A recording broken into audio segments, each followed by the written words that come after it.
What happens to a queen when the crown is finally set down? When the cheers fade, the courts grow silent, and history moves on. This is not the story of Queen Elizabeth of in life, the Virgin Queen Gloriana, the unshakable ruler of an empire on the rise. You already know that tale, the monarch who outwitted kings, defied the Spanish Armada, and led England into its golden age. This is the story of what came after, of what lies beneath the polished marble floors of Westminster Abbey, of velvet that rots, of lead coffins that bloat and burst, of a woman who ruled the world but could not escape the grip of time. Told through the eyes of the Queen herself, this is a journey into the forgotten silence of royal tombs, a descent into the shadows where myth unravels and legends return to dust. A story not about triumph, but about what remains when everything else is gone. This is Elizabeth, not as a symbol, not as a sovereign, but as a body, decaying, broken, human. And in that humanity lies the final haunting truth that even the greatest rulers must bow to time. Have you ever stepped into a cathedral so old that the stones themselves feel like they're watching you? Felt the weight of centuries pressing down through silence? Beneath one such cathedral, Westminster Abbey, lies a story that refuses to rest. A story not of war or coronation, but of what happens after the curtain falls, of what time does to those who once ruled it. This is the story of Queen Elizabeth I, not in life, but in death. You are her now. You were once Elizabeth Tudor, Queen of England, Gloriana, the Virgin Queen, a symbol of strength, cunning, and an empire on the rise. For 44 years, you wore the crown with impossible grace, navigating a world where every whisper could be a death sentence and every glance a betrayal. You outwitted rivals, crushed an armada, and turned a fragile kingdom into a global force. People bowed not just to your throne, but to your legend. But now the crown is no longer yours. Your body lies still. And for the first time in decades, there are no advisors, no guards, no need for decisions. Just the cold certainty that death brings. Yet what haunts you isn't what lies beyond. It's what comes before you reach it. You've lived your entire life surrounded by death. Assassinations, poisons, plots, you knew them all too well. You watched the heads of traitors roll. You signed the execution order of your cousin Mary, Queen of Scots, and though you never spoke of it, that moment clung to your soul. You were queen, yes, but also a woman who understood the fragility of power and the terror of losing control. And now you've reached the final chapter. And your greatest fear isn't the judgment of God, it's the knives. You've heard what they do. The stone slab, the slicing, the organs removed like cogs in a broken machine. You've seen the horror in the eyes of those embalmed, not truly at peace, but preserved in a mockery of life. The herbs and spices, cloves, cinnamon, myrrh, not for honor, but for covering the stench of rot. There is no beauty in it, no reverence, only a practical horror. So you beg, you whisper your final plea to those who remain, do not open me, do not take me apart. Let me meet God as I am whole, untouched, unchanged. But death, as you now know, does not bargain. On the 24th of March, 1603, you pass quietly into the realm of memory, and the moment your breath leaves your body, so too does your command. The crown no longer protects you.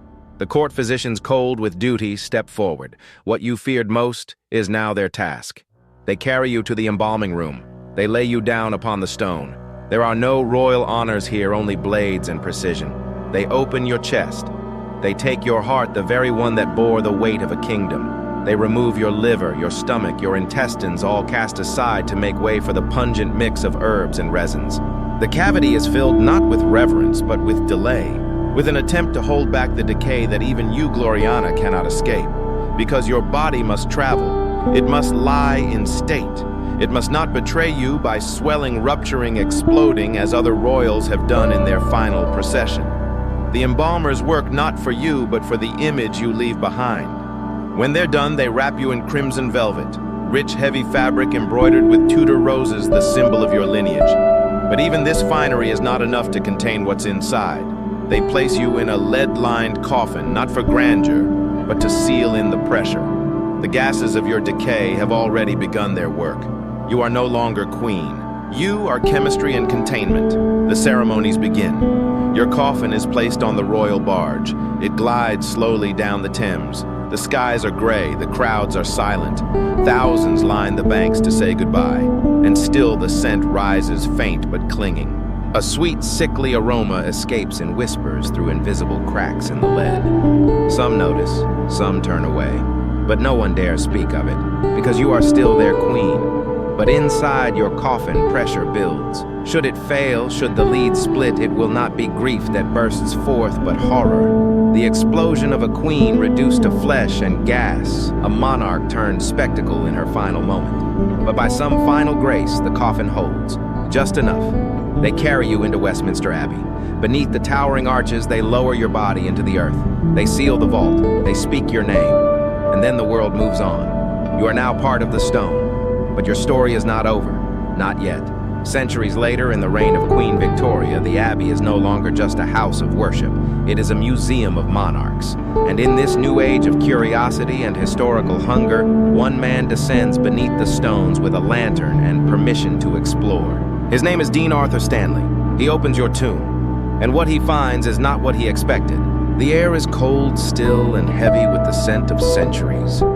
As you lie in your tomb, the world has long forgotten the fear, the flame, and the fire of your reign. But now someone descends not to worship, not to weep, but to uncover.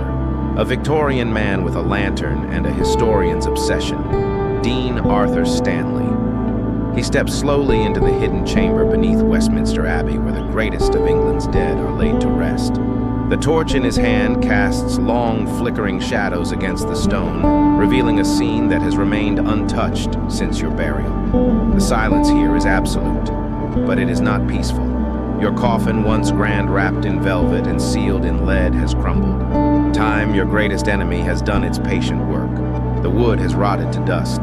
The once rich velvet is now little more than a brittle, faded skin, and even the lead chosen for its strength and permanence has warped and buckled.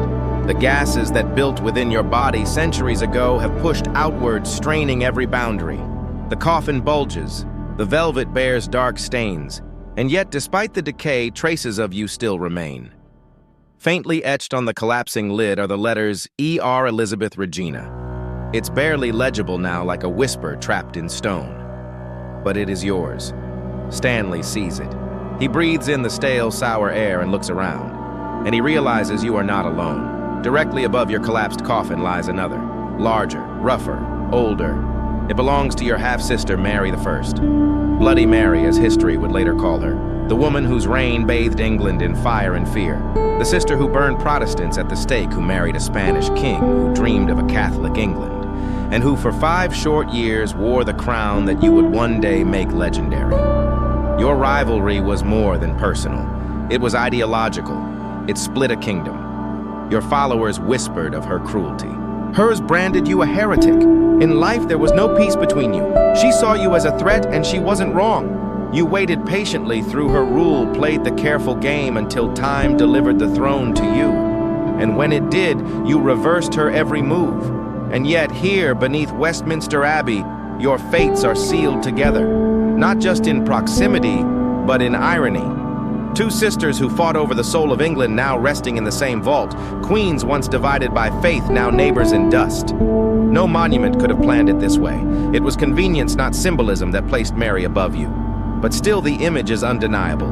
The Queen of Fire and the Queen of Ice. One burned her enemies, the other outwitted them. One ruled briefly, the other for nearly half a century. But in death, those differences dissolve. Stanley stands between your tombs. He looks at the warped lead, the discolored fabrics, the bones of empires long crumbled. Around him, the air is thick, not with ghosts, but with the unmistakable staleness of slow decay. You had begged to remain whole, but even in pieces, your presence is impossible to ignore. Time has consumed the beauty. The velvet, the embroidery, the crown, all dulled, all cracked, but not erased. Even as the coffin gives way, traces of the Tudor rose cling to the seams. Your symbol, proud defiance, still here. And Stanley, peering into the remains, sees something more than just physical ruin. He sees legend breaking down, myth returning to flesh, queens turning back into women. Above ground, the Abbey is alive with music and light. Visitors stroll beneath golden arches. They take in the grandeur, the stained glass, the royal tombs polished to a brilliant sheen. But none of them know what lies just beneath their feet. They do not hear the creak of collapsing coffins. They do not smell the rot hidden beneath marble. They admire the majesty without realizing it was built upon layers of decay, for beneath that splendor your body still fights against time. The embalming, so rushed, so brutal, could only delay the inevitable. You were never granted the peaceful, preserved sleep of pharaohs or saints. You were embalmed not to honor you, but to protect those who would mourn you. And still you defy. Even broken, you remain unmistakably royal. The fragments of crimson cloth, the delicate embroidery turned to dust, all whisper your name. But they also remind us even Gloriana must return to the earth. What Stanley found wasn't just the remains of two queens. He uncovered a truth too often ignored, that death equalizes. That history may gild your memory, but nature strips it bare. That even the most powerful bodies will swell, split, collapse. And in that vault, surrounded by the silence of centuries, your true legacy becomes clear, not the undying myth, but the very human reality beneath it. Because you were never just a queen. You were a woman who feared death, who feared being unmade, who ruled not because you were fearless, but because you were stronger than your fear. And now that fear lies entombed with you, wrapped in velvet, pressed under lead, whispering from the cracks. You are still here, not in glory, but in truth. Above you, the abbey echoes with footsteps and hymns. Tourists snap photos beneath vaulted ceilings. Choirs rehearse sacred songs. Visitors gaze at polished tombs and golden plaques whispering about queens, kings, and glory. They stop at your memorial, the alabaster effigy, the carved crown, the flowing robes chiseled into stone. They admire the legacy of Queen Elizabeth I. But none of them know. None of them can feel the weight of the silence that surrounds you below. Because you, Gloriana, the Virgin Queen, lie in pieces. Your tomb, beautiful, yes, is only a mask. Beneath it is the truth. Beneath it is the body of a woman, embalmed against her will, entombed next to a sister you once feared and loathed, and now through time's cruelty are bound to for eternity. You had lived with such control. Every word calculated, every gesture rehearsed.